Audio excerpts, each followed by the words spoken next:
Hello dear students, कैसे हैं आप सब। वेलकम बैक टू फिजिक्स की पाठशाला। और ये बड़ा स्पेशल वीडियो है। ये मैंने स्पेसिफिकली ये वीडियो बनाया है ये सोच के कि रेजिस्टेंसेस जब हम सॉल्व करते हैं, स्टूडेंट सॉल्व करते हैं, तो सीरीज पैरेलल के क्वेश्चंस में वो बहुत उलझ जाते हैं। तो सीरीज पैरेलल तो है ही हमारे पास रूल्स ऑफ सॉल्विंग सर्किट्स, पर उसके अलावा किरचॉफ रूल्स भी लगते हैं।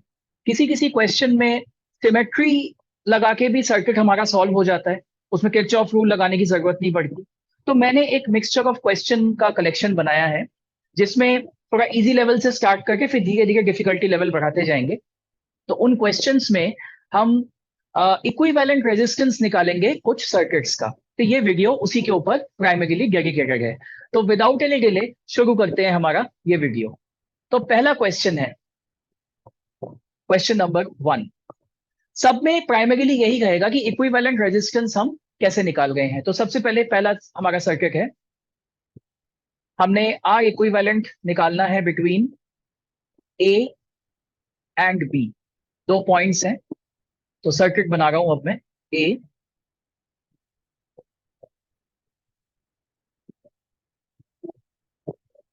तो थोड़ा पहले नॉर्मल लेवल से स्टार्ट करते हैं, उसके बाद धीरे धीरे कॉम्प्लेक्सिटी बढ़ाते जाएंगे।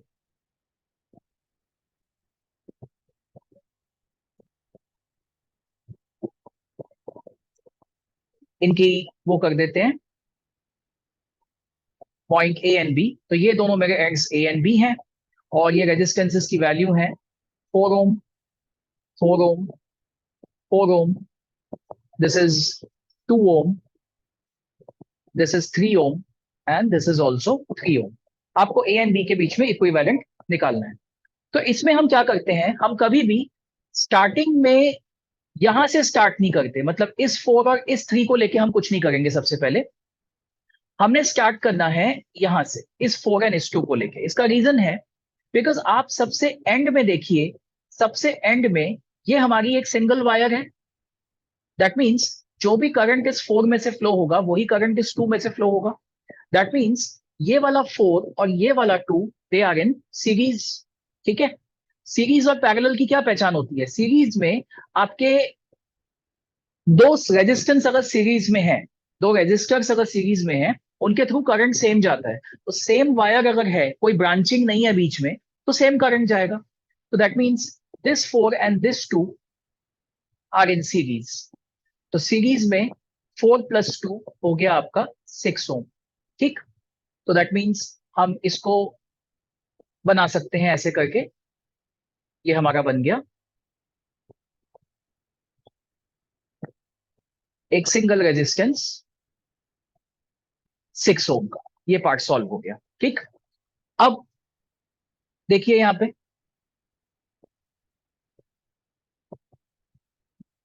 6 ओम। अब यहां पे आप देखो, यहां पे इन दोनों पॉइंट्स के बीच में जो भी करंट यहां पे आएगा, इसको दिखेंगे दो ब्रांचेस। एक करंट यहां फ्लो कर जाएगा, एक करंट यहां फ्लो कर जाएगा। दैट मीन्स ये जो 6 and 3 है, ये हो गया पैरेलल में, because current is dividing in the two branches. तो 6 and 3 पैरेलल में। तो इसका सॉल्विंग कैसे हो जाएगा? 6 is in parallel with 3, so that means 6 × 3/6 + 3। अगर आप एक बार रिवाइज करवा देता हूं, जब हम इक्विवेलेंट रेजिस्टेंस सीरीज में निकालते हैं दो रेजिस्टेंसेस का, तो हो जाता है R1 + R2। जब हम पैरेलल में निकालते हैं तो 1/R equivalent is equal to 1/R1 + 1/R2। ये सीरीज के लिए, ये पैरेलल के लिए। इसको हम सॉल्व अगर कर लें एलसीएम लेकर, तो हमें ये मिल जाता है R1R2/R1 + R2। तो बेसिकली मैं यहाँ पे यही कर रहा हूं, तभी मैंने इसको 6 × 3/6 + 3 किया है। तो ये हो गया 18/9 which is 2 ohms. That means मेरे इन दोनों पार्ट्स का जो रेजिस्टेंस है वो क्या आ गया? 2 ओम्स।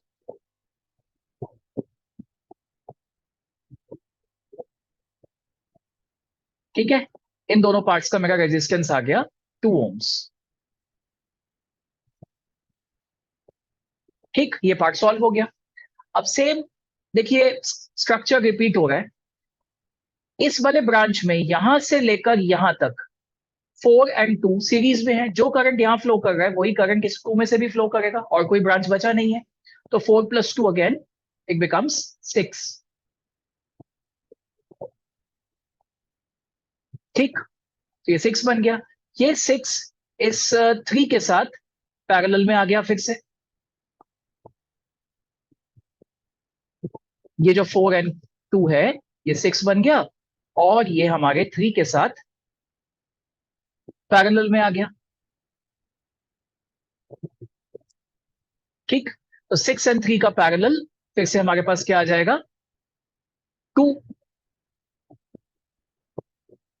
तो ये हमारे पास आ गया 6 parallel with 3, the same calculation goes, and this is 2। तो फाइनली हमारे पास क्या बचा, ये सॉल्व करके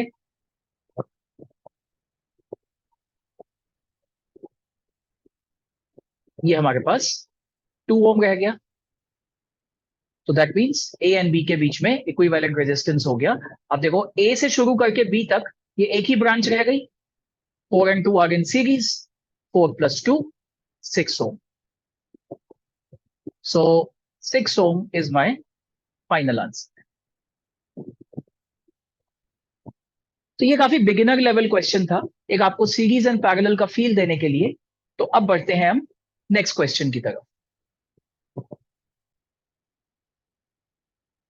तो ये है हमारा नेक्स्ट क्वेश्चन। इसमें आप देखो ए एंड बी के बीच में आपको निकालना है इक्विवेलेंट रेजिस्टेंस। एक बीच में एक ब्रांच है जिसमें एक स्विच एस लगा हुआ है। तो आपको दोनों केसेस में अलग अलग आंसर निकालना है, एक जब स्विच एस ओपन है और दूसरा जब स्विच एस क्लोज्ड है। तो दोनों केस में आंसर क्या क्या होगा, ऑब्वियसली अलग अलग होगा। तो सबसे पहले हम स्विच को ओपन रखते हैं, तो हमने पहले इसको ओपन कंडीशन में बनाया हुआ है। स्विच ओपन है, 6 ओम 12 ओम 12 ओम 6 ओम। अब आप एक बात देखो कि अगर स्विच जब ओपन है तो इस स्विच वाले ब्रांच में कोई करंट नहीं जाएगा। तो जो भी करंट यहाँ पे ए से एंटर करेगा वो जो 6 में से पास करेगा वो 12 में से चला जाएगा। यहाँ पे अगर करंट आई है, यहाँ पे अगर करंट I1 चला गया तो यहाँ पे चला जाएगा I-I1।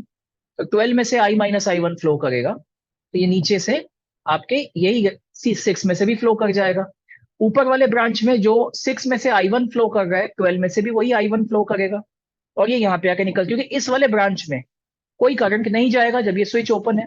That means in this case what is going to happen, this 6 and 12, as the current passing through 6 same to same pass through 12, कोई दूसरी ब्रांच होकर भी नहीं है, तो ये वाला 6 and 12 क्या हो गया, सीरीज में। सिमिलरली ये वाला 12 and 6 भी क्या हो गया, सीरीज में। ठीक, तो दैट मीन्स ये हमारा 6 + 12 that is 18 ohm in the upper branch, and similarly in the lower branch also it is 12 + 6, that is 18 ohm. So our effectively circuit reduces to like this, 18 ohm 18 ohm 18 ohm 18 ohm in parallel. So therefore RAB, it is equal to 18 into 18 upon 18 plus 18.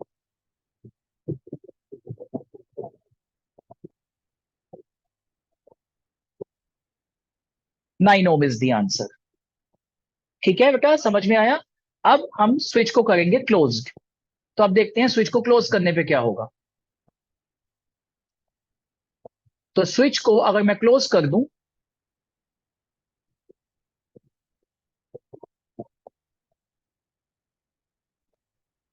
ये switch हो गया मेरा closed. अब इसमें से current flow करेगा।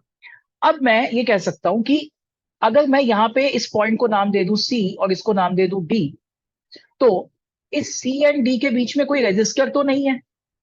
ठीक है, तो सी एंड डी के बीच में कोई पोटेंशियल ड्रॉप नहीं है, right. That means C and D are at same potential. तो ये पार्ट 1 सॉल्व किया मैंने। अब मैं पार्ट 2 की बात कर रहा हूं। S is closed, so point C and D are at same potential. Why? Because between C and D there is no extra resistor connected. So therefore, can I draw the circuit like this? मैं इस circuit को ऐसे करके बना सकता हूं. ये रहा 6 और ये C एंड D को मैं यहां पे कनेक्ट कर देता हूं. तो मैं इसको C, D लिख देता हूं. ये ऊपर वाला 6 हो गया, ये नीचे वाला 12 हो गया, और यहीं से आगे ऊपर वाला 12 हो गया, और ये वाला 6 हो गया. ये सर्किट इस तरह से डिवाइड हो जाएगा. मतलब ये जो बीच वाला कनेक्शन था 6 एंड 12 के, वो बीच वाला कनेक्शन यहां पे आ गया. 6 एंड 12 के बीच वाला कनेक्शन यहां पे आ गया, और ये वाला 12 एंड 6 का जो कनेक्शन था वो यहां पे आ गया. ये एक ही पॉइंट है, ये ज्वाइन हो गए एक साथ. तो अब हमारे पास क्या सीन बचा? ये वाला 6 एंड 12 पैरेलल में between A and C. This is 6 and 12 in parallel. So this is 6 into 12 upon 6 plus 12, 72 by 18. So that is equal to 4 ohm. तो इसका इक्विवेलेंट कितना आ गया? 4 ohm. Similarly, ये वाला 12 and 6 भी पैरेलल में है, इसका इक्विवेलेंट भी कितना आ गया? 4 ohm. So now the circuit is very simple.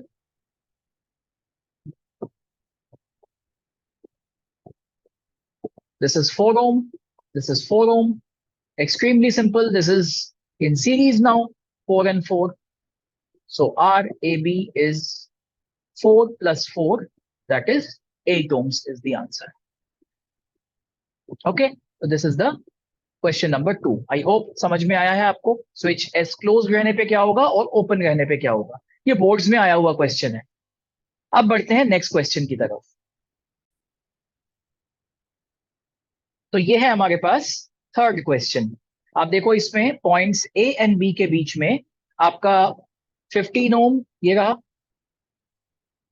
ये एक 15 ओम, ये 30 ओम, ये 30 ओम, ये 50 ओम. ठीक है. अब इसमें बीच में कोई स्विच नहीं है, बीच में एक रेजिस्टर है 50 ओम का. अब या तो आप इसमें करंट डिस्ट्रीब्यूशन करके शुरू हो जाइए, लेकिन उससे पहले आपको थोड़ी वैल्यूज को ध्यान से देखना होता है. मैं आपको व्हीटस्टोन ब्रिज करा चुका हूं. चैप्टर 3 का जो भी थ्योरेटिकल कंटेंट था वो सब कुछ करा चुका हूं अलॉन्ग विद क्वेश्चंस. उस वीडियो में क्वेश्चंस भी हैं व्हीटस्टोन ब्रिज में. तो आप देखो उसमें कंडीशन थी बैलेंस्ड व्हीटस्टोन ब्रिज की. तो क्या ये बैलेंस्ड व्हीटस्टोन ब्रिज है? यस. सिर्फ थोड़ी सी शेप अलग है. ये वायर ऐसे बॉक्स फॉर्म में ना होके अगर ऐसे काइट फॉर्म में हो, 15 ओम, 30 ओम, ये वाला और ये बीच वाला 50, और ये हो गया 15, ये वाला, एंड दिस वन 30. यही चीज अगर एक काइट फॉर्म में हो, अब आप एकदम से आइडेंटिफाई कर लोगे व्हीटस्टोन ब्रिज है. ठीक है. तो आप देखो व्हीटस्टोन ब्रिज में ये होता है कि अगर आपका this resistance upon this resistance, ये ratio 15/30 is equal to this upon this, ये भी है 15/30, राइट. ये रेशियो इक्वल है. दैट मीन्स ये केस किसका है? ये बैलेंस्ड व्हीटस्टोन ब्रिज का केस है. और बैलेंस्ड व्हीटस्टोन ब्रिज जब होता है तो दैट मीन्स मुझे पता है कि ये जो सेंटर वाला ब्रांच है इसमें से करंट नहीं फ्लो करता. इसमें व्हीटस्टोन ब्रिज में था गैल्वेनोमीटर, यहाँ पे एक रेजिस्टर है. तो मेन मुद्दे की बात क्या है? इस बीच वाले ब्रांच में से करंट फ्लो नहीं करेगा.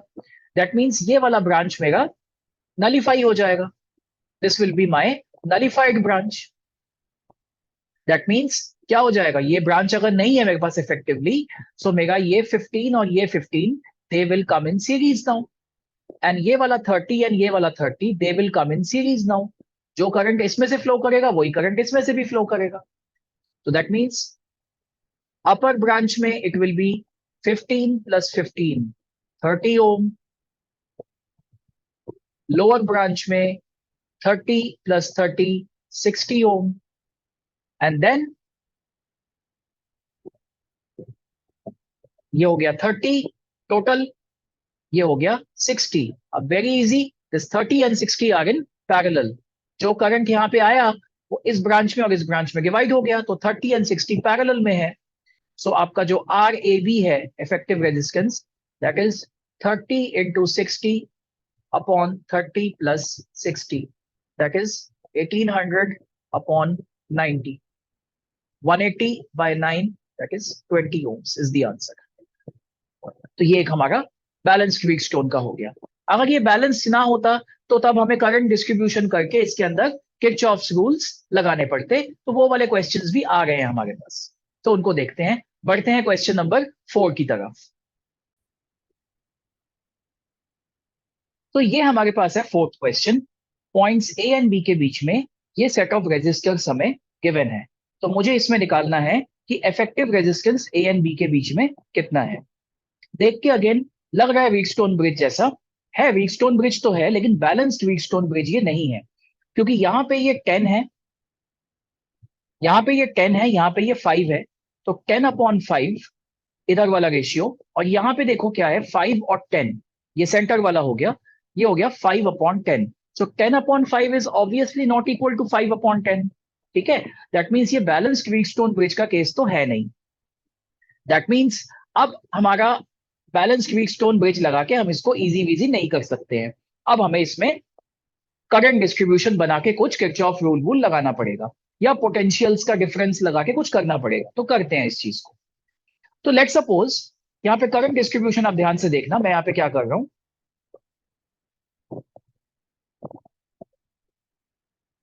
हाँ, करंट डिस्ट्रीब्यूशन यहां पे मैंने दो पॉइंट्स बना दिए थे, सी एंड डी। तो करंट डिस्ट्रीब्यूशन शुरू करते हैं। ये मान लीजिए करंट यहां पे है आई, इस 10 ओम में चला गया I1, तो इस वाले में चला जाएगा I माइनस I1। ठीक है, नो प्रॉब्लम, आगे बढ़े। अब देखो सिमेट्री के हिसाब से अगर मैं पॉइंट ए से बी को देख रहा हूं और बी से ए को देख रहा हूं, तो ये बड़ा सिमेट्रिकल सर्किट है। मतलब ए से करंट डिवाइड हो गया है दो ब्रांचेस में, जिसमें एक में 10 है एक में 5 है। फिर आगे जाके ये सेंटर वाला ब्रांच दोनों के लिए कॉमन है, मतलब चाहे आप सर्किट को ए से देखें या बी से देखें। और बी से अगर आप देखें तो बी से भी एक ब्रांच 10 की है और एक ब्रांच 5 की है। दैट मीन्स जो मेरा बी के साइड पे 5 वाले ब्रांच से करंट आएगा, that should be how much, जितना यहां 5 वाले में से आया है। क्या कहना चाह रहा हूं मैं, जो इस वाले 5 में से ये आया है I माइनस I1, इस वाले 5 में से भी ये I minus I1 he flow करेगा, क्योंकि सिमेट्रिकली उस ब्रांच से उतना ही करंट आना चाहिए। और ये वाला 10 कितना कैरी करेगा, करंट का डिवाइड उस हिसाब से ही होगा ना। और ये 10 में कितना गया था I1, तो यहां पे 10 के अंदर कितना जाएगा I1। तो आप देखो इस वाले जंक्शन पे ये मीट करके यहां पे करंट I बाहर आ जाएगा। सो ए से करंट I घुसा था, बी में करंट I बाहर निकल गया। Makes okay. अब ये सीडी वाले ब्रांच में कितना करंट जाएगा, सीडी वाले ब्रांच में तो मान लीजिए करंट ऐसे फ्लो कर रहा है, बाकी करंट यहां चला गया था I माइनस I1, तो सीडी वाले ब्रांच में होगा that is current in CD branch, it will B I1 में से I1 करंट आ रहा था इस वाले में, I1 में से अगर मैं I माइनस I1 को सब्ट्रैक्ट करूं, क्योंकि I माइनस I1 आगे 5 ओम पे निकल गया, तो बचा हुआ करंट यहां जाएगा। So this will be equal to I1 minus I plus I1, that is 2I1 minus I. So this is the current in the branch CD. So this is 2I1 minus I. ठीक है,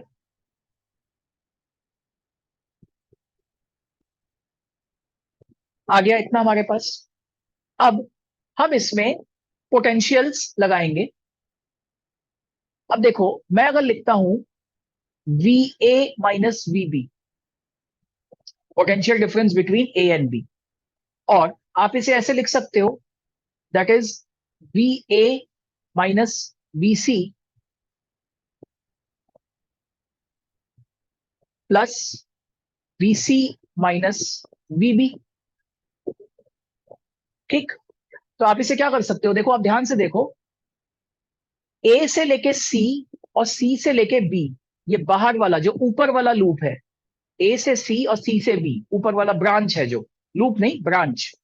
तो इसमें मैं V A minus V C plus V C minus V B लिख सकता हूं। तो V A minus V C कितना होगा? It will be, A and C के बीच में 10 ओम का रेजिस्टर है और करंट फ्लो कर रहा है I one, so it will B 10 I one. और वीसी माइनस वीबी कितना होगा? सी एंड बी के बीच में 5 में से आई माइनस आई वन फ्लो कर रहा है, so it will be 5 times I minus I one. ये मैंने पोटेंशियल्स को डिवाइड करके लिख दिया। इसे सॉल्व कर लेते हैं। आपको मिलेगा 5i और 10i1 minus 5i1, that is plus 5i1। This is we A minus VB, first equation. अब हम वी ए माइनस वीबी को एक अलग पाथ से कैलकुलेट करते हैं। So let us take this path,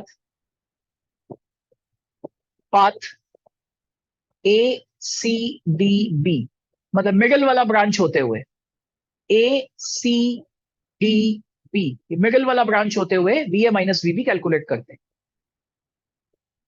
क्या इसे मैं लिख सकता हूं? V A minus V C plus V C minus V D plus V D minus V B. Check कर लीजिए, minus V C plus V C cancel, minus V D plus V D cancel, V A minus V B बच गया आपके पास। V A minus V C ध्यान से देखिए, 10i1, V C minus V D कितना होगा? 5, 5 में से फ्लो कर रहा है 2i1 minus I plus V D minus V B, ये हो गया 10i1, 10i1, 10i1। ठीक है, ये हो गया हमारे पास। इसको सॉल्व कर लेते हैं। तो V A minus V B, ये हो गया 10i1 प्लस यहाँ पे 10i1 प्लस यहाँ पे 10i1, ये हो गया 30i1, और यहाँ पे है माइनस 5i, तो ये हो गया माइनस 5i प्लस 30i1। ये मेरे पास दूसरी इक्वेशन आ गई। दोनों इक्वेशंस का ही लेफ्ट हैंड साइड सेम है। अब आप सोच के देखो, इसमें टोटल सर्किट में करंट कितना एंटर कर रहा है दोनों जंक्शंस के बीच में, जो फाइनल जंक्शंस है मेरे, आई करंट एंटर कर रहा है। तो दैट मीन्स कोई ऐसा सेल है जो करंट आई थ्रो कर रहा है, और ये इस लूप में से होता हुआ करंट आई सेल में वापस चला जा रहा है। ठीक, यही बात है इसके अंदर, और तो कुछ नहीं है स्पेशल। तो अब हम क्या कर सकते हैं?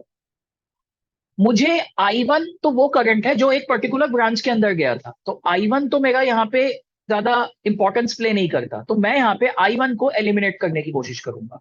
ठीक है, तो I1 को एलिमिनेट करने के लिए मैं क्या करूंगा? अब देखो,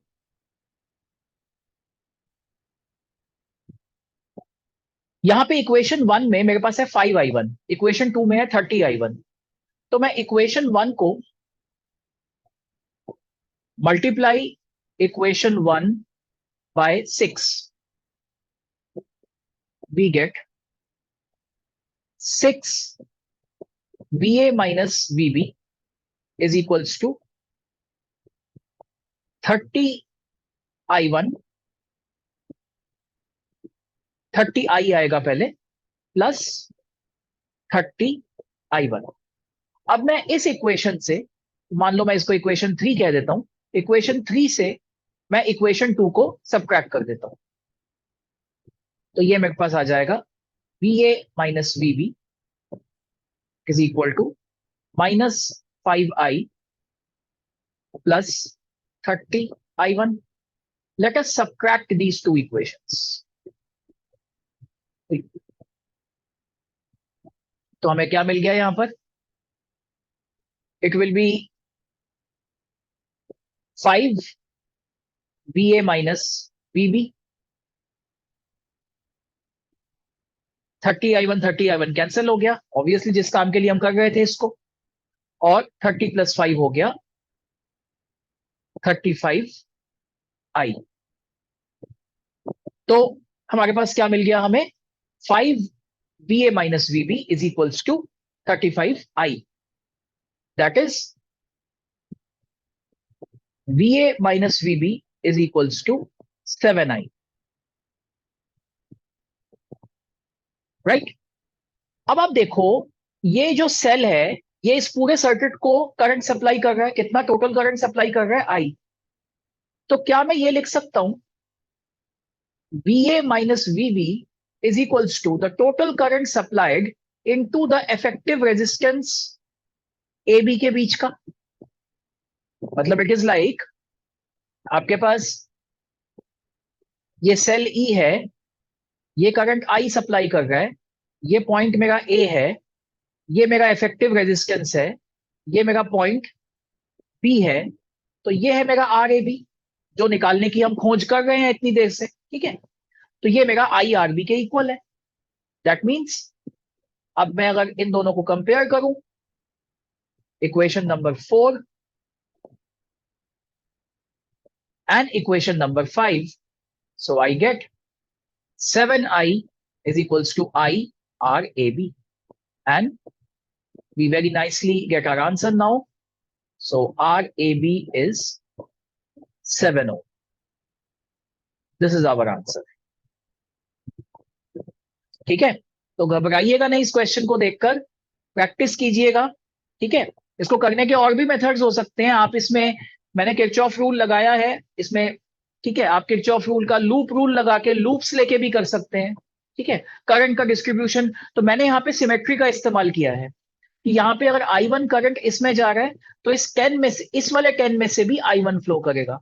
अगर इस 5 में I - I1 गया तो इस 5 में से भी I - I1 फ्लो करके ही B में आएगा। सो आई यूज्ड सिमेट्री, उसके बाद मैंने ये CD ब्रांच का करंट उस हिसाब से निकाला, ठीक है। आप करंट डिस्ट्रीब्यूशन कुछ और लेंगे तो हो सकता है आपका नंबर ऑफ वेरिएबल बढ़ जाए, है ना, तो आपको ज्यादा सॉल्व करना पड़ जाएगा उसमें, ठीक है।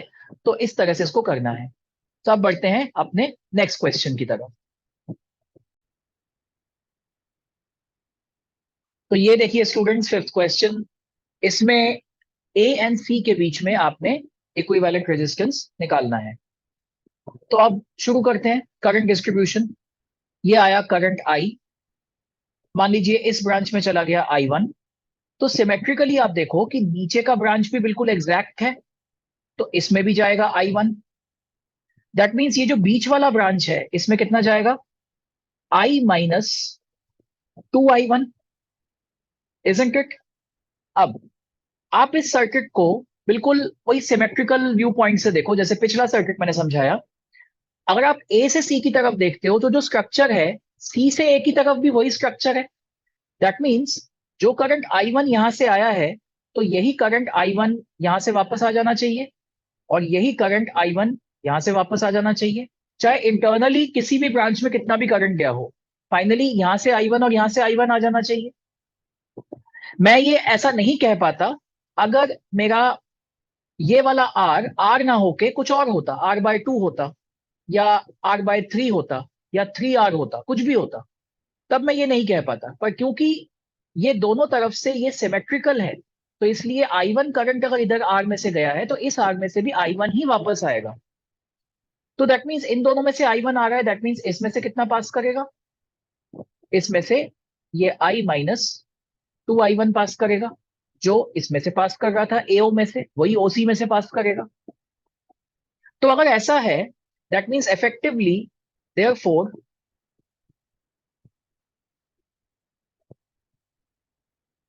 no current flows through branch DO and BO. That means मेरे इफेक्टिवली इस BO वाले ब्रांच में कोई करंट नहीं जाएगा और DO वाले ब्रांच में भी कोई करंट नहीं जाएगा। दैट मीन्स ये दोनों वायर्स है ही नहीं इफेक्टिवली। तो अगर ये दोनों वायर्स इफेक्टिवली है ही नहीं, तो ये सर्किट मेरा इफेक्टिवली कैसे बन गया, अब ये मेरा ऐसे बन गया।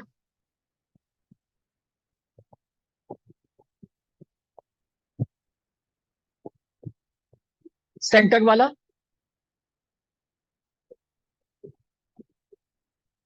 ये ऊपर वाला ब्रांच, और ये नीचे वाला ब्रांच। ठीक है, तो देखो हमने इसको सिमेट्री से सॉल्व किया। आप इसको हर ब्रांच में करंट लेके लूप रूल लगा के इक्वेशंस बना के सॉल्व करने बैठ जाओगे तो आप पता नहीं क्या क्या इक्वेशंस बना बैठोगे, सॉल्व भी नहीं होगा, आंसर भी गलत आएगा। तो सिमेट्री अप्लाई किया हमने यहाँ पे। तो यहाँ पे देखिए क्या हो गया यहाँ पे। अब ये वेरी सिंपल, ये R plus R, 2r series, R plus R, 2r, R plus R, 2r, तीनों 2r हैं हमारे पैरेलल में। तो 1/RAC is equals to 1/2r plus 1/2r plus 1/2r। अगर दो से ज्यादा रेजिस्टेंस पैरेलल में हो तो 1 उनके रेसिप्रोकल्स का सम इफेक्टिव के रेसिप्रोकल के बराबर होता है। ठीक है, तो ये हो गया मेरा 3/2r, तो RAC हो गया 2r/3। ठीक है बेटा, सो सिमेट्री से हमने इसको सॉल्व किया। ठीक है, अब बढ़ते हैं हमारे नेक्स्ट क्वेश्चन की तरफ।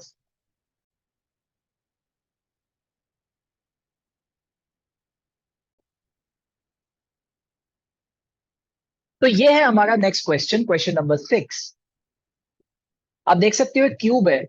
अब मैंने हर एज में रेजिस्टर नहीं दिखाया है, पर यहाँ पे अंडरस्टूड है कि ईच एज हैज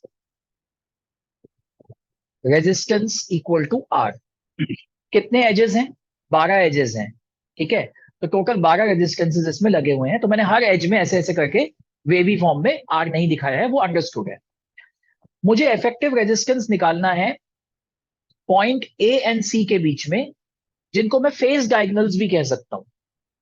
एक पर्टिकुलर फेस में है ना, ए बी सी डी एक फेस है, अपर वाला फेस है, उसका A point and C point opposite points हैं, तो ए एंड सी को जोड़ दें तो इट्स अ फेस डायगोनल।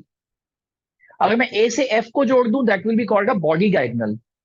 अगर मैं सी से एच को जोड़ दूं that will be a body diagonal. Similarly मैं अगर बी से जी को जोड़ दूं तो बॉडी डायगोनल। अगर मैं डी से ई को जोड़ दूं तो बॉडी डायगोनल। तो हमें यहाँ पे बॉडी डायगोनल निकालने को नहीं बोला है, मतलब बॉडी डायगोनल के अक्रॉस निकालने को नहीं बोला है।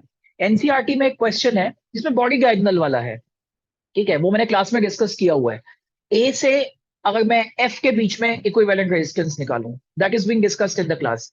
अब मैंने ये वाला क्वेश्चन तभी इस यूट्यूब वीडियो में लिया है, जो कि आपका फेस डायगोनल के अक्रॉस इफेक्टिव रेजिस्टेंस आपने बताना है। तो इसमें करंट डिस्ट्रीब्यूशन हमें थोड़ा इंटेलिजेंटली करना पड़ेगा, देखते हैं कैसे करके करेंगे। मान लीजिए सेल ई करंट देता है आई, तो आपका ए बी ब्रांच में चला गया I1। ठीक, और इस वाले ब्रांच में भी आपका चला गया I1। ठीक है, ये मैं क्यों ऐसे ले पा रहा हूं I1 बिकॉज ए से बी और आगे जो सिमेट्री है वो ए से डी और आगे की भी वही सिमेट्री है। ठीक है, इसलिए यहां पे I1 तो यहां पे भी I1। दैट मीन्स मैं यहां पे क्या ले सकता हूं, I minus 2I1। I1 2I1 दो ब्रांचेस में चला गया, तो तीसरे ब्रांच में I माइनस 2I1। अब इसको मैं सिमेट्री के फॉर्म में देखूंगा। अब मैं इसमें पूरा करंट डिस्ट्रीब्यूशन ना बना के मैं सिमेट्री के फॉर्म में इसको देखूंगा कि एक सिमेट्रिकल स्ट्रक्चर कैसे बनाता है। अगर मैं इसको सी से देखूं तो मेरा इस वाले ब्रांच में बी से सी करंट I1 आना चाहिए, और डी से सी इसमें भी करंट I1 आना चाहिए। दैट मीन्स एफ से सी जो ब्रांच जा रहा है इसमें करंट I माइनस 2I1 वापस जाना चाहिए। यही सिमेट्री चलेगी। उसको मैं ए से देखूं या सी से देखूं, ठीक है, तो जो डिस्ट्रीब्यूशन इधर हुई है वही डिस्ट्रीब्यूशन उधर होगी, और वो मिलके दोबारा यहां पर आई वापस सेल के अंदर भेज देंगे। अब ध्यान से देखिएगा मैं क्या कर रहा हूं।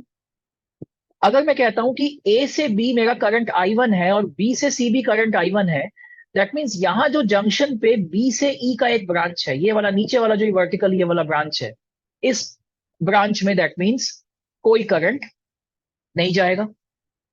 सिमिलरली मेरा ए से डी I1 है और डी से सी भी I1 जा रहा है बाय सिमेट्री, तो दैट मीन्स मेरा डी जंक्शन पे ये जो ये नीचे वाला ब्रांच है डी से जी, इस ब्रांच में भी कोई करंट नहीं जाएगा। दो मेरे खत्म हो गए। नाउ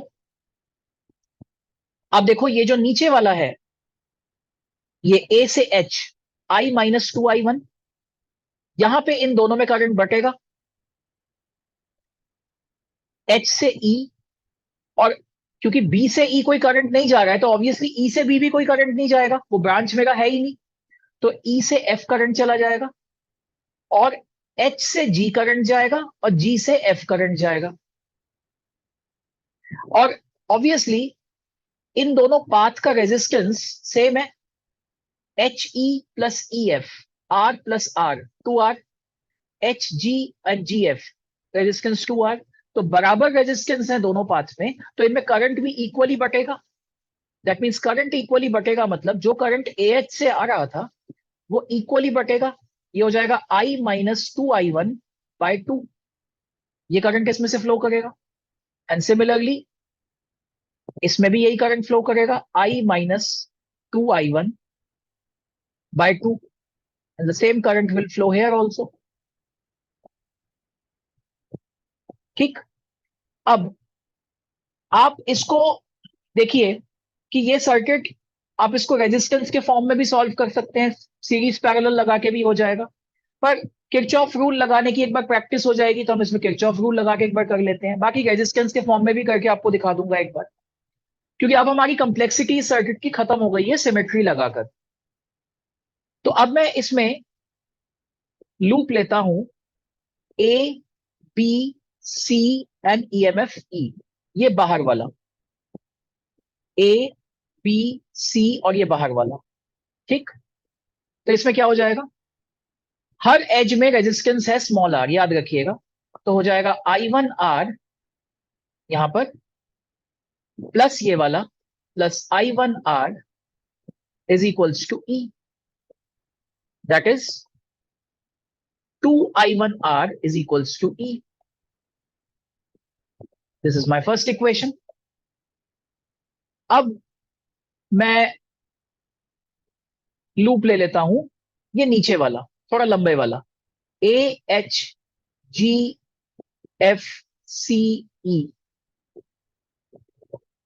दिस वन, AHGFCE बाहर वाला। ठीक, तो शुरू करते हैं। इसमें आप देखो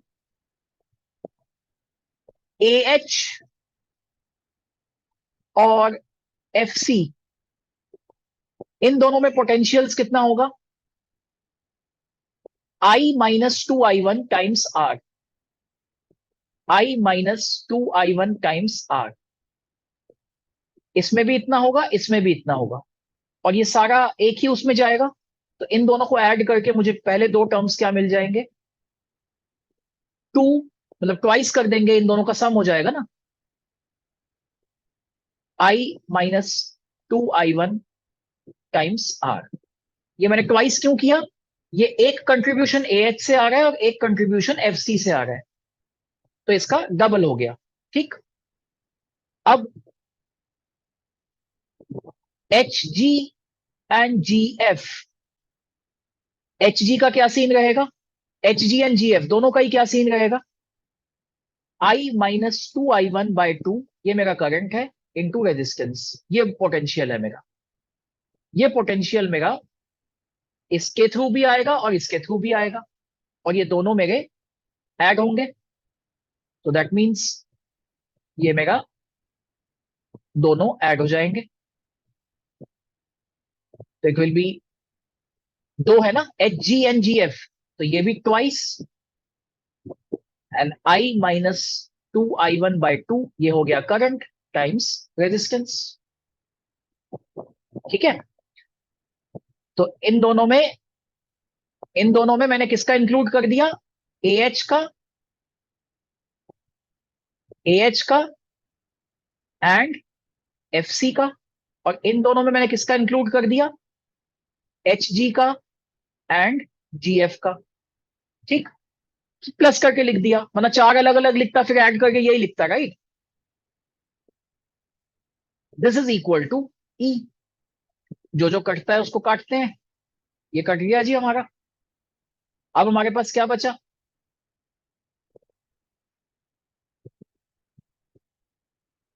2IR -4I1R plus IR -2I1R is equals to E.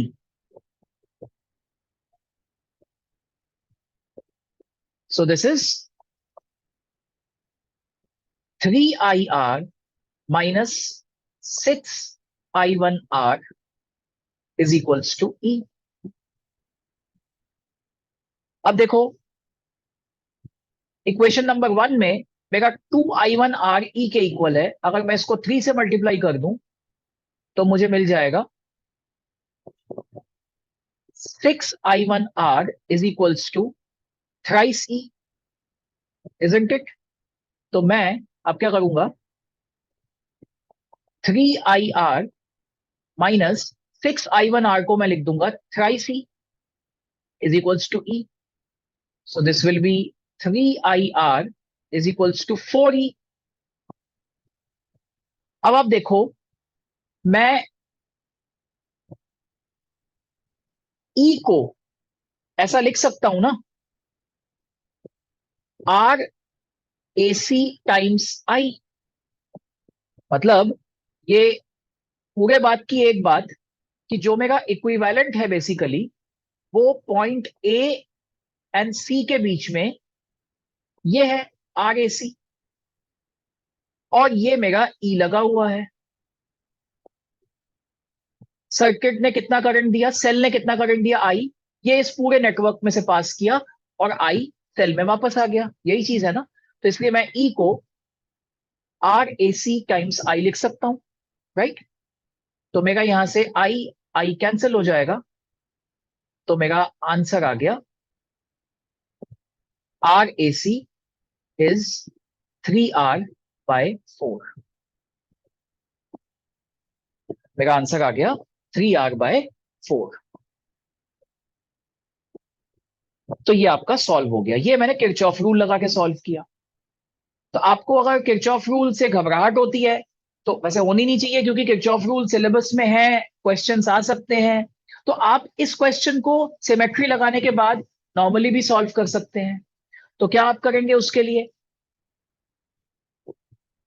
इसके लिए मैं इस पार्ट को मिटा देता हूं तो नीचे जगह बन जाएगी।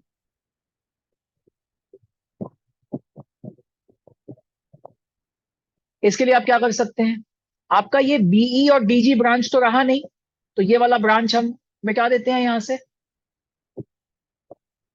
ये भी मिट गया इस चक्कर में, एडी वाला ब्रांच ये तो रहेगा, ठीक है। अब देखो आप, अब आप इसको करंट डिस्ट्रीब्यूशन के फॉर्म में मत लिखो, करंट डिस्ट्रीब्यूशन तो हमने देख लिया, वो सब रिजॉल्व कर लिया हमने। अब ये सब मिटा देते हैं।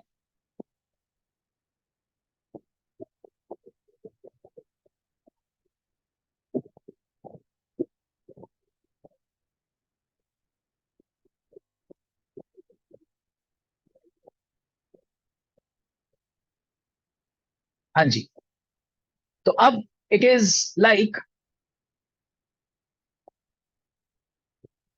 Are R R R R R R R. अब देखिए ध्यान से,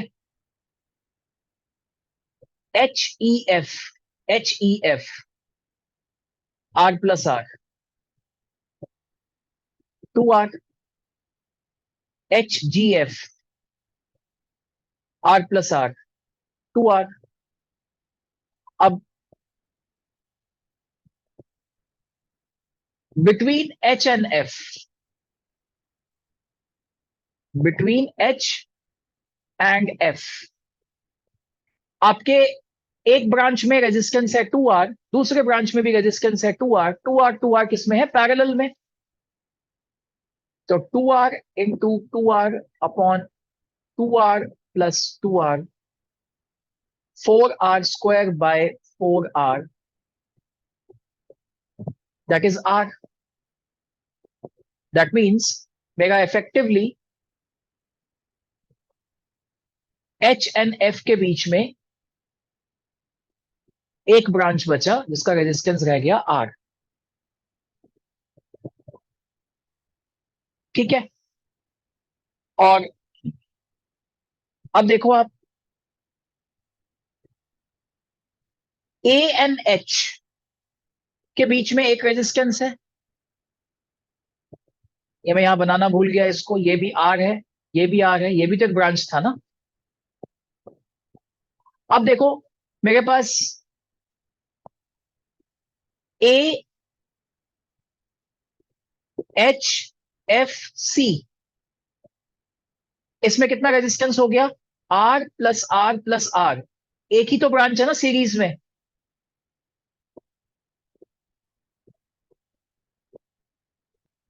दैट इज 3R। तो दैट मीन्स अब मेरा A एंड C के बीच में ये नीचे का ब्रांच सारा उड़ गया, अब इसमें मेरा एक ही रह गया, 3R बन गया इसका। अब A B C, A B C, A B C, R plus R, 2R।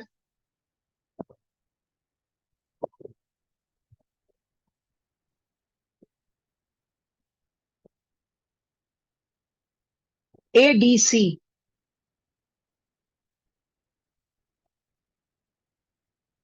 R plus R, 2R।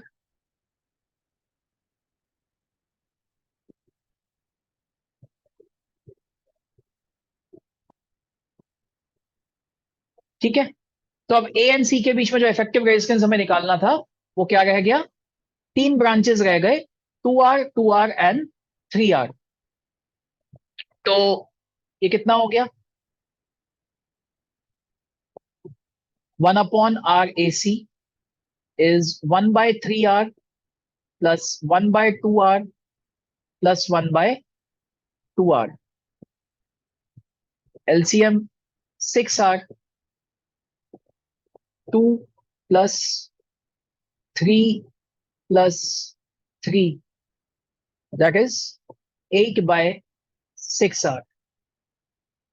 तो RAC हो गया 6R/8, दैट इज 3R/4।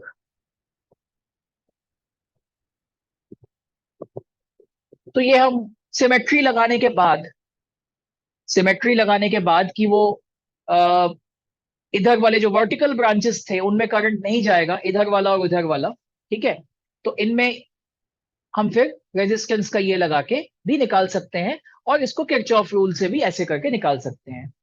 ठीक है, जो भी मेथड आपको अच्छा लगे वैसे आप इसे कर सकते हैं। तो बढ़ते हैं अब नेक्स्ट क्वेश्चन की तरफ।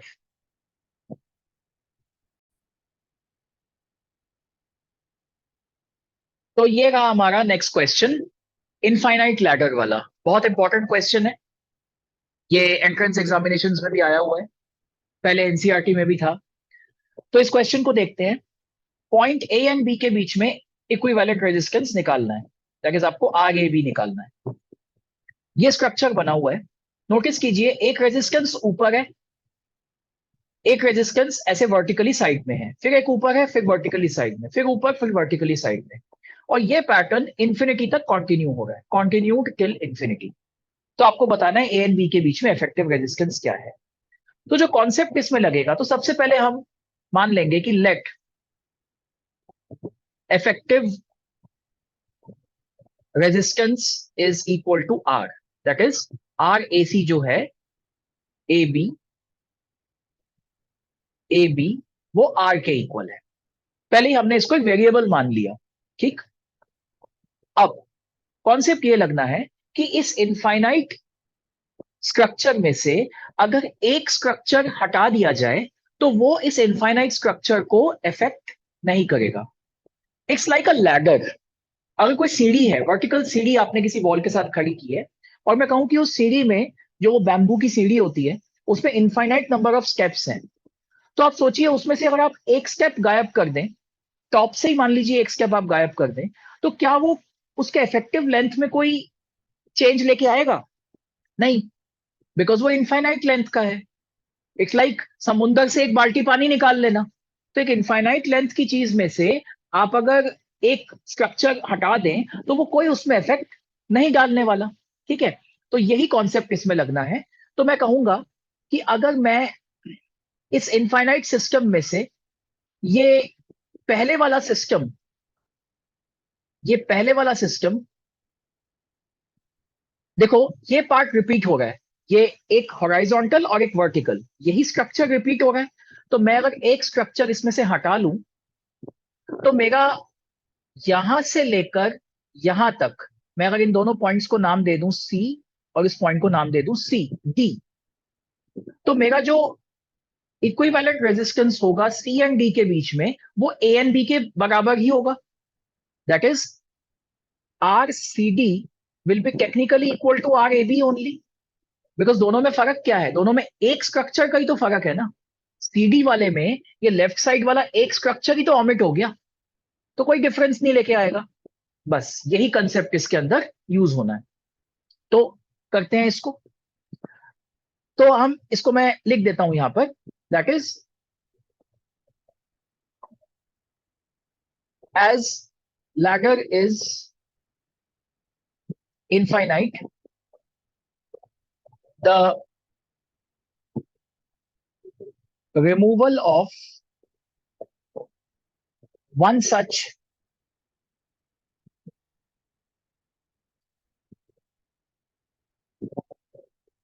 repetitive structure is not going to affect the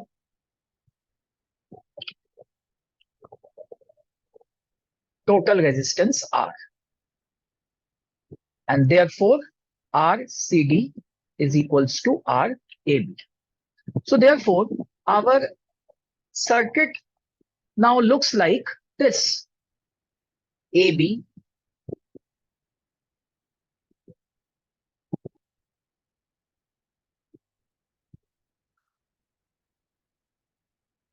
तो मैंने कहा कि सी और डी के बीच में जो इफेक्टिव रेजिस्टेंस है वो आर के इक्वल है, जो कि हमें निकालना है.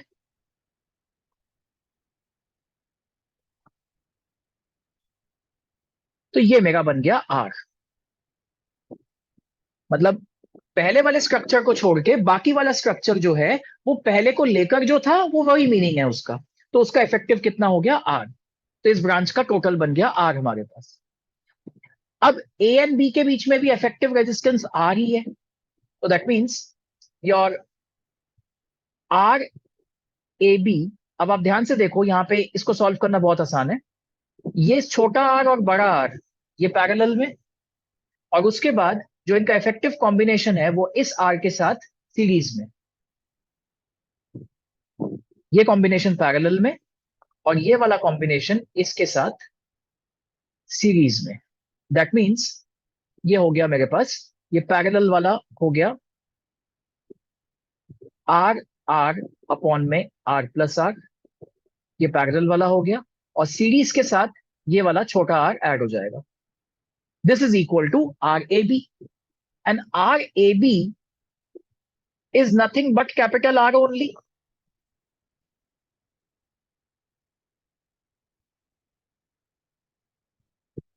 Isn't it? RAB is capital R only. So therefore, what we can say is, अब इसको आगे बस सॉल्व कर लेते हैं. हमें इसमें क्या निकालना है? हमें इसमें से R निकालना है. तो let us solve this.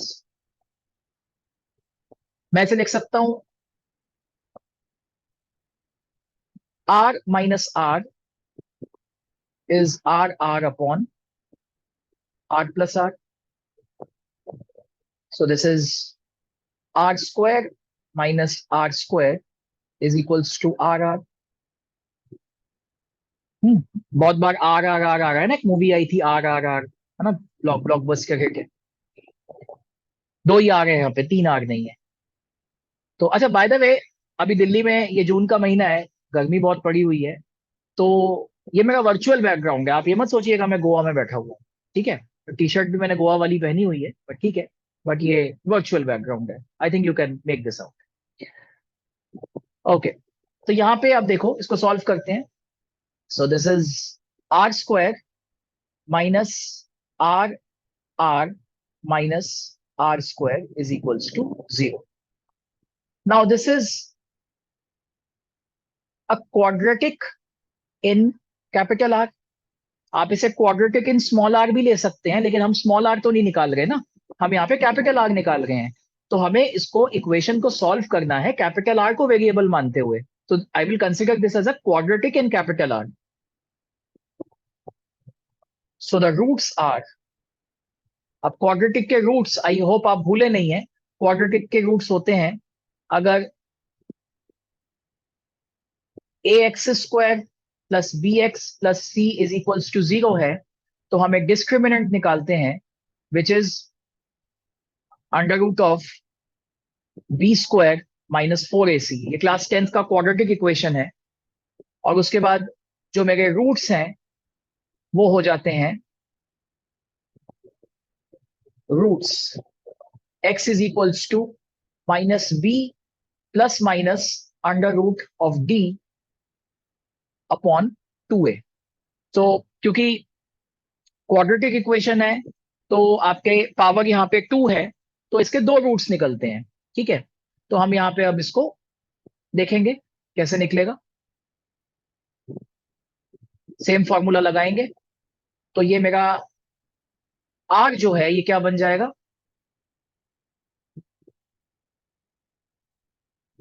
Are हो जाएगा minus B, that is minus of minus R plus minus under root of B square minus R का square minus 4 into A into C. Coefficients आप आइडेंटिफाई कर सकते हैं। आर स्क्वायर का coefficient 1 है, are का कोफिशियंट माइनस आर है, और माइनस आर स्क्वायर पूरा मेरा ये वाला सी है। ठीक है, देखिए ऐसे मैथमेटिक्स में आप उलझ जाएं तो प्लीज जाके पहले क्लास 10th की पढ़ाई ठीक से कर लीजिए। मतलब कहना नहीं चाहिए क्लास 12th में आप हैं, लेकिन इन चीजों में उलझना नहीं चाहिए क्लास 12th के स्टूडेंट्स को। पूरी 11th आप कर चुके हैं इससे पहले।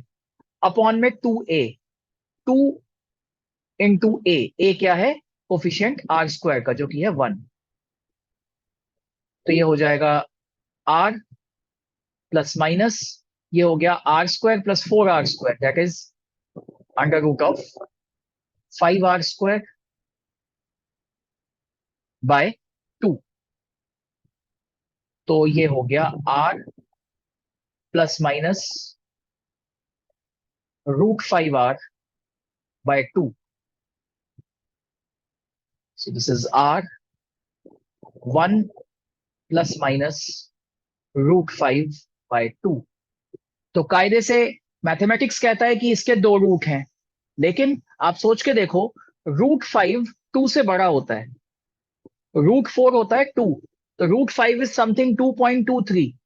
तो अगर मैं ये नेगेटिव वाला रूट लूं, मतलब 1 माइनस √5 वाला मैं अगर आर की वैल्यू कंसिडर करूं, तो ये तो नेगेटिव में कैपिटल आर आ जाएगा, which does not make any sense.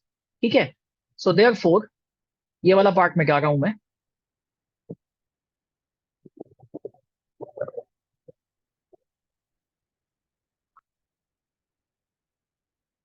That means r is equals to r 1 minus √5/2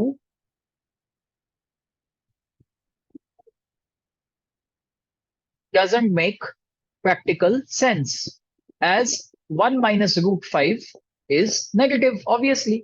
So therefore, we will consider the positive one. So r is equals to small r 1 plus √5/2.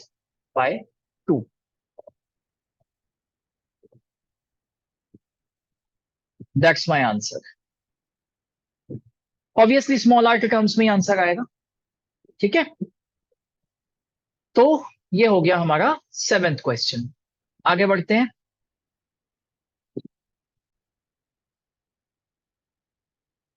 तो ये है हमारा 8th question. बड़ा देखने में भयंकर सा लग रहा है, लेकिन इसको हम देखो कितने इजीली सिमेट्री से सॉल्व करेंगे। अब देखो, तो ये कंसेप्ट हमारे एंट्रेंस एग्जामिनेशंस में, नीट एंड जेई में बड़े काम आते हैं। अब देखो यहाँ पे पॉइंट ए एंड बी के बीच में आपको इक्विवेलेंट रेजिस्टेंस निकालना है। क्वेश्चन वही सेम है, ये पूरा वीडियो इसी पे ही है कि हम सर्किट्स में इक्विवेलेंट रेजिस्टेंस निकाल गए हैं दो पॉइंट्स के बीच में, अलग अलग सर्किट्स में। तो यहाँ पे आप ले लीजिए करंट आई, यहाँ पे आई वन चला गया। अब आप देखो नीचे सिमेट्रिकली नीचे वाला जो ब्रांच है वो एग्जैक्टली सेम डिविजन्स हैं आगे जाके, तो यहाँ पे भी करंट आई वन जाएगा लॉजिकली। तो इस बचे हुए ब्रांच पे कितना जाएगा? आई माइनस टू आई वन। ठीक, अब आप इस स्ट्रक्चर को ए से देख रहे हो बी की तरफ, अब आप इसे बी से ए की तरफ देखो, सिमेट्रिकल है। ठीक, कोई डिफरेंस नहीं है। तो दैट मीन्स, मतलब ऐसा नहीं कि ए से बी चलते चलते कुछ स्ट्रक्चर में फर्क आ गया।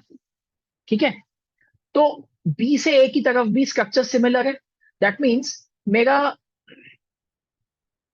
इस ब्रांच में करंट आई वन होगा, मतलब जो करंट आई वन यहां से आया था इस आर के थ्रू आई वन आएगा, और इस वाले आर के थ्रू भी आई वन वापस बी में चला जाएगा। तो दैट मीन्स इस ब्रांच में आई माइनस टू आई वन होगा। करेक्ट। अब ध्यान दीजिएगा, दैट मीन्स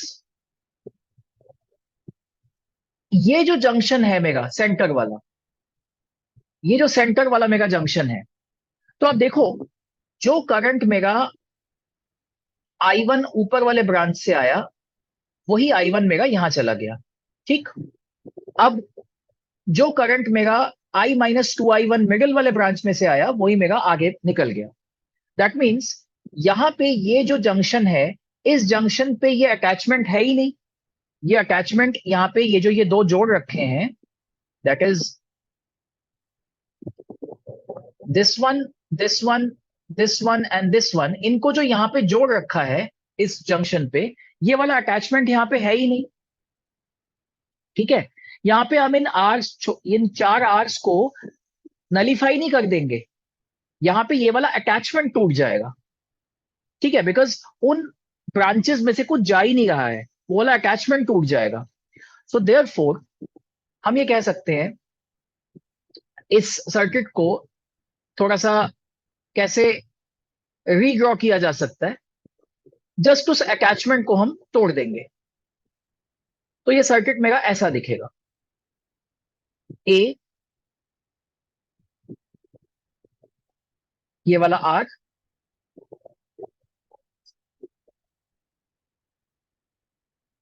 ये ऊपर वाला आर, ये राइट साइड वाला आर, ये बी, और यहां पे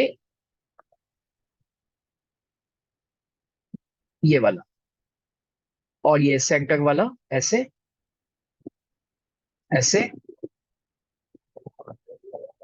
ऐसे, ऐसे, ऐसे, ऐसे, ऐसे। जस्ट ये जो अटैचमेंट है ये यहां से टूट गई, ये यहां पे है ही नहीं इफेक्टिवली।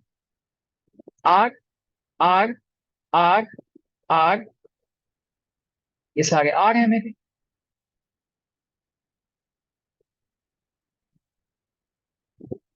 अब फटाफट सॉल्व हो जाएगा। आप देखो ऊपर में यहां पे जो करंट यहां से जा रहा है वो करंट यहां से पास कर रहा है।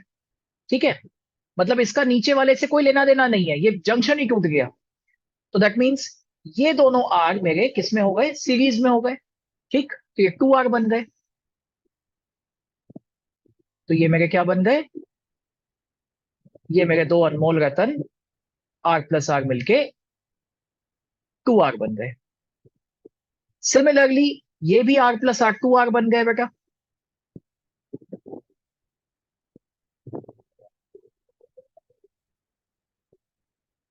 ठीक, अब ये R और 2R और ये R और 2R पैरेलल में है, इस जंक्शन के बीच में और इस जंक्शन के बीच में। फटाफट कैलकुलेट कर लेते हैं, 2R और R जब पैरेलल में होता है तो इफेक्टिव रेजिस्टेंस कितना होता है? 2R into R upon 2R plus R, 2R square upon में 3R, 2R by 3। So that means मेरा इफेक्टिवली ये क्या बन गया यहां पर?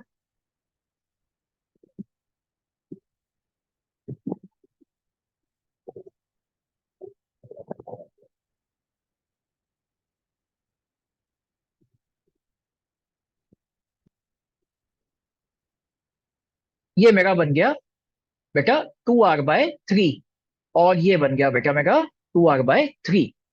अब आप देख सकते हो कि नीचे वाले में ये R, ये 2R बाय 3 और ये R, ये सीरीज में है, ये एक सिंगल ब्रांच है। सेम ऊपर भी हो रहा है, तो इन तीनों का ऐड क्या हो जाएगा? R plus 2R by 3 plus R, this is upper branch and lower branch both. तो इन तीनों का सम हो जाएगा 8R by 3। So now my effective circuit remains this one,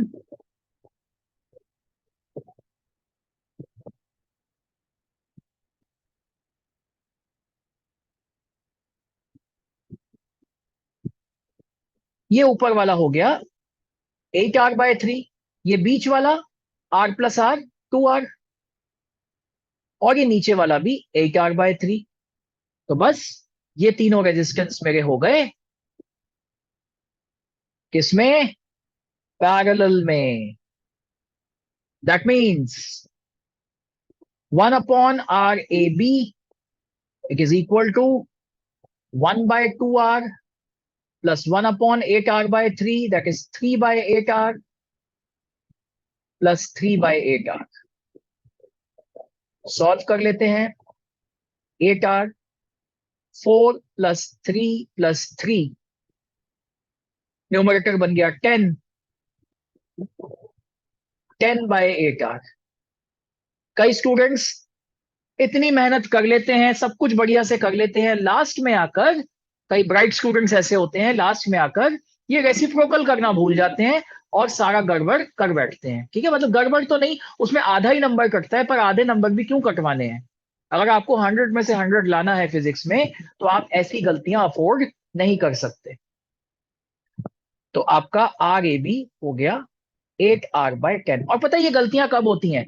जब आपकी टेंडेंसी हमेशा ना स्टेप्स को स्किप करने की होती है। आप सोचो, मैं यहाँ पे R plus 2R/3 plus R, ये मैंने 8R/3, मैं चाहे इसको डायरेक्टली ये सर्कल बनाने के बाद सीधा लिख सकता था 8R। मैंने इसको करके क्यों दिखाया? मैंने यहाँ पे ये स्टेप करके क्यों दिखाया? एक एक स्टेप करना बड़ा जरूरी है।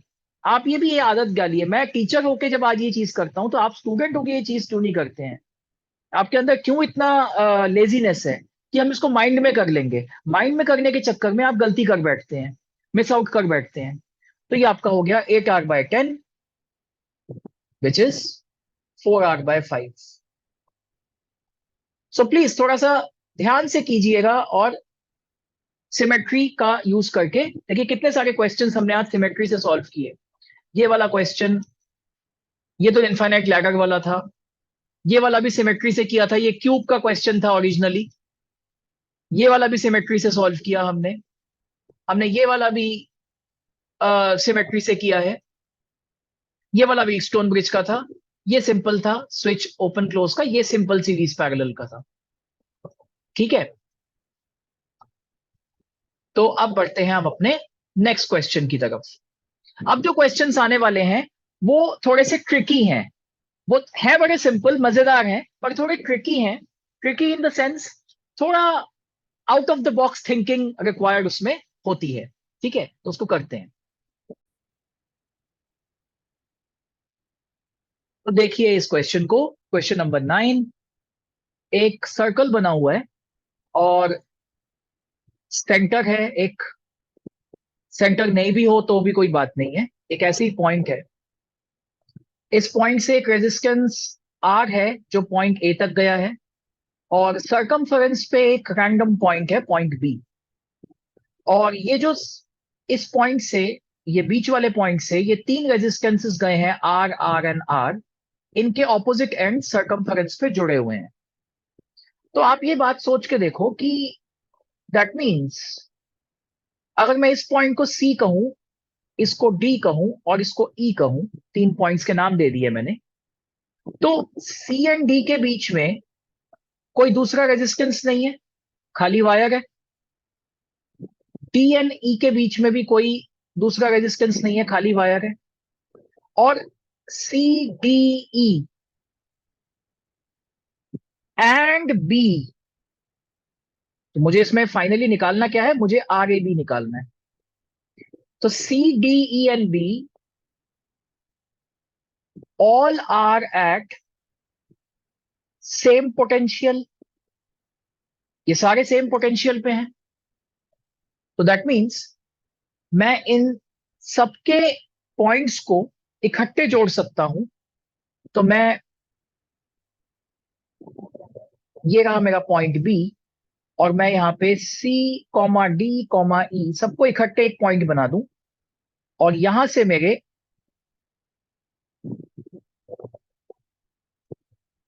तीन रेजिस्टर ऐसे करके निकले, ये वाला ये वाला ये वाला।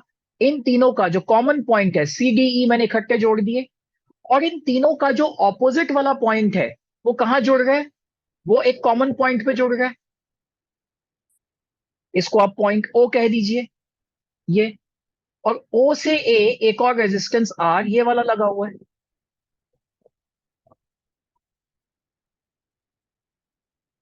ठीक है बेटा।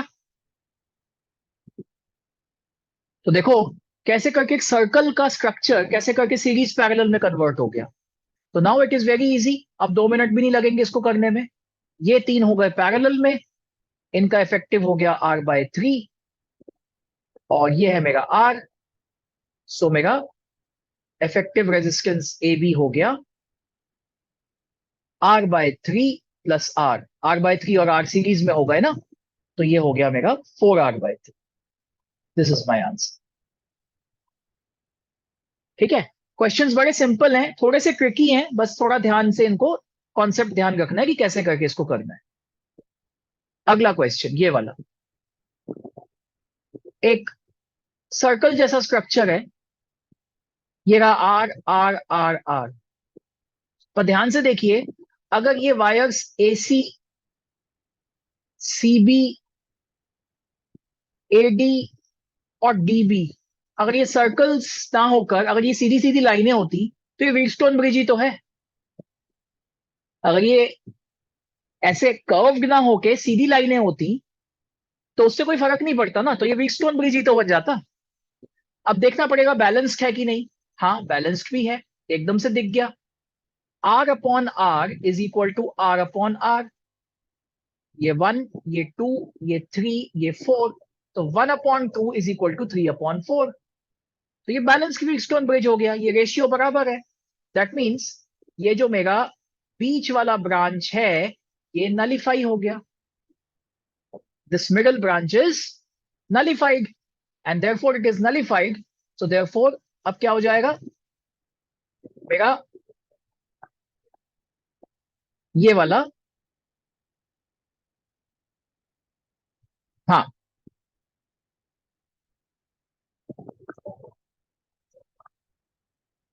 ये वाला नलिफाइड हो गया। सो दैट मीन्स ये मेरा रहा नहीं, ये वाला ब्रांच हटा देते हैं। So now this R and this R are in series, 2R. This R and this R are in series, 2R. Now 2R and 2R are in parallel. So therefore 2R into 2R upon 2R plus 2R.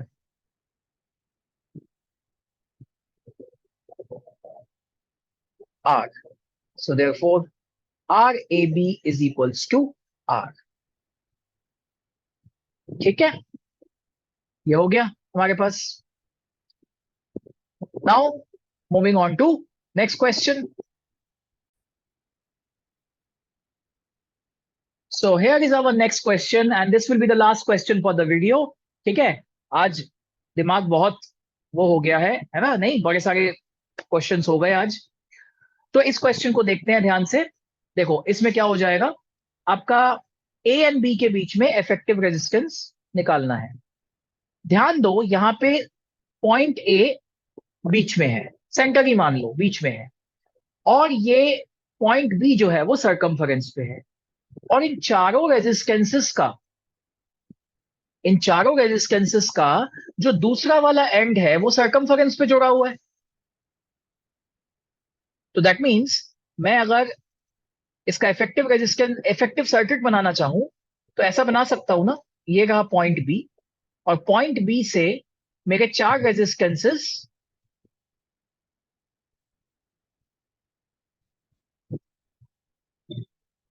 ऐसे करके निकले हुए हैं।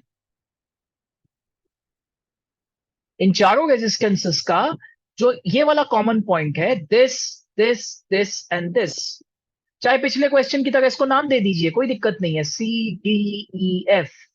तो वही concept लगेगा कि C D E F, F and B all are at same potential. तो जोड़ के वो एक ही पॉइंट बन गए। ठीक है, तो पॉइंट बी मेरा यहां पे है, पॉइंट बी यहां पे है, तो बिल्कुल ये सी डी ई एफ ये सारे पॉइंट एक पॉइंट पे जुड़ गए और ये चार रेजिस्टेंस निकल गए हैं। पर इन चारों रेजिस्टेंसेस का जो दूसरा वाला एंड है वो आके एक ही पॉइंट पे जुड़ गए, पॉइंट ए। दैट मीन्स इन चारों रेजिस्टेंसेस का जो दूसरा वाला एंड है वो मेरा पॉइंट ए पे आके जुड़ गए। तो देखो ये सो कॉल्ड ऐसे सर्कुलर फॉर्म में दिखने वाला सर्किट इफेक्टिवली है क्या, ये इफेक्टिवली ए एंड बी के बीच में चार रेजिस्टेंस पैरेलल में है। That is 1 upon R A B is equals to 1 by r plus 1 by r plus 1 by r plus 1 by r, 4 by r, rab is equals to r by 4। तो इसका answer हो गया आपका r by 4। ठीक है, आप इसको ऐसे भी सोच सकते हैं कि अगर आप इस पॉइंट ए को पकड़ के, अगर ये एक एक फ्लेक्सिबल लूप जैसा है, आप इस पॉइंट ए को पकड़ के, हाथ से पकड़ के ऊपर को खींच दें, तो it will be like a conical tent, है ना। So it will be like अ, ऐसे करके पॉइंट बी, ये सी, ये डी, ये ई, ये एफ, और ये आपके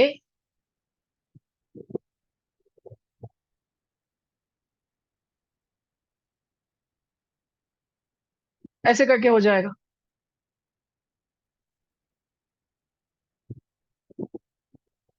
this just another kind of visualization, आपने ए को पकड़ के ऐसे करके खींच दिया ऊपर, तो बात एक ही पड़ गई, वही सेम है।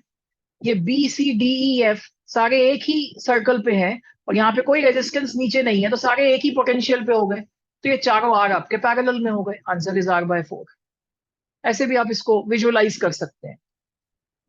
ठीक है, तो इसी के साथ ये इक्विवेलेंट रेजिस्टेंस सर्किट्स का वीडियो खत्म होता है, और इस वीडियो को जरूर देखिएगा, बहुत इंपॉर्टेंट है।